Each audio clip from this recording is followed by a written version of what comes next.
बहुत समय पहले की बात है। सूर्यगढ़ राज्य नाम का एक समृद्ध राज्य था। उस राज्य के राजा थे राजा वीरेंद्र।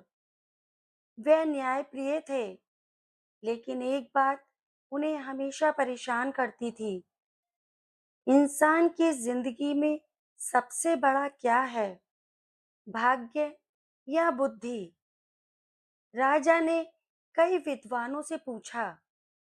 किसी ने कहा भाग्य सबसे बड़ा, तो किसी ने कहा बुद्धि के आगे भाग्य भी हार जाता है। लेकिन राजा को सही उत्तर नहीं मिला।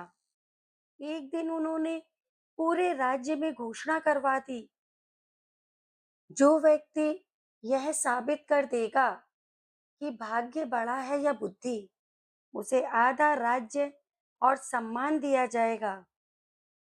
यह खबर पूरे राज्य में फैल गई। राजमहल में राजा की बेटी राजकुमारी अवंतिका भी यह सब सुन रही थी। वह बहुत बुद्धिमान थी। उसने राजा से कहा, पिताजी, उत्तर इतना कठिन नहीं है। राजा मुस्कुराए। अगर इतना आसान है तो तुम ही बताओ। राजकुमारी बोली, उत्तर समय देगा। राजा हैरान रह गए। कुछ दिनों बाद राज्य में एक गरीब लेकिन होशियार युवक आया। उसका नाम था आरव। उसने दरबार में कहा, महाराज, मैं आपके प्रश्न का उत्तर दे सकता हूँ, लेकिन उसके लिए मुझे एक मौका चाहिए। राजा ने पूछा, कैसा मौका? आरव बोला, मुझे बिना धन, बिना पहचान और बिना सहायता के किसी दूर गांव में भेज दीजिए। 1 साल बाद मैं लौटकर साबित कर दूंगा कि भाग्य बड़ा है या बुद्धि। राजा मान गए। उसे साधारण कपड़े देकर दूर जंगल के पास बसे एक छोटे गांव में भेज दिया गया। गांव बहुत गरीब था। लोग मेहनत भी करते थे, लेकिन हर समय अपनी किस्मत को कोसते रहते थे। कोई कहता हमारा भाग्य खराब है, कोई कहता भगवान ने हमें गरीब क्यों बनाया। आरव सब सुनता रहता। उसने देखा कि गांव के पास एक सूखी नदी है। अगर वहां पानी आ जाए तो पूरा गांव बदल सकता है, लेकिन किसी ने कभी प्रयास नहीं किया। आरब ने गांव वालों से कहा, अगर हम सब मिलकर नदी तक छोटा रास्ता खोद दें तो पानी खेतों तक आ सकता है। लोग हंस पड़े। अरे, अगर भाग्य में होगा तो पानी खुद आ जाएगा। लेकिन आरव हार नहीं माना।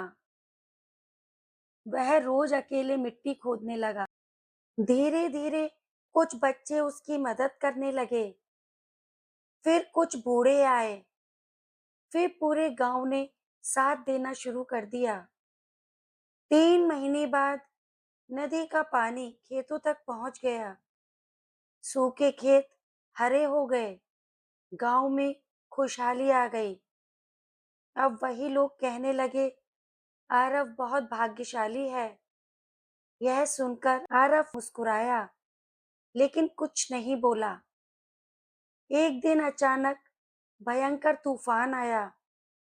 बारिश इतनी तेज हुई कि नदी का बांध टूटने लगा। अगर बांध टूट जाता तो पूरा गांव बह जाता। लोग डर गए। सब भगवान को पुकारने लगे। तभी आरव ने तेजी से सोचा। उसने गांव वालों से कहा, सभी लोग बड़े पत्थर और लकड़ियां लेकर आओ। पूरी रात मेहनत करके उसने पानी की दिशा बदल दी। सुबह तक गांव सुरक्षित था। गांव वाले खुशी से रो पड़े। एक बूढ़ा आदमी बोला, बेटा, आज समझ आया, सिर्फ भाग्य नहीं, बुद्धि भी जरूरी होती है। आरव फिर मुस्कुराया।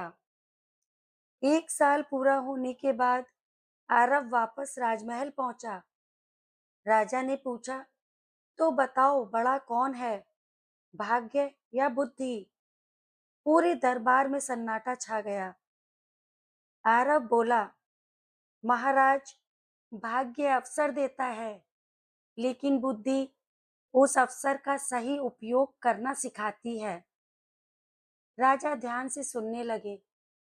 आरव आगे बोला, अगर मैं सिर्फ भाग्य के भरोसे बैठा रहता तो गांव आज भी सूखा रहता, और अगर तूफान के समय सिर्फ किस्मत को रोते रहते तो पूरा गांव बह जाता।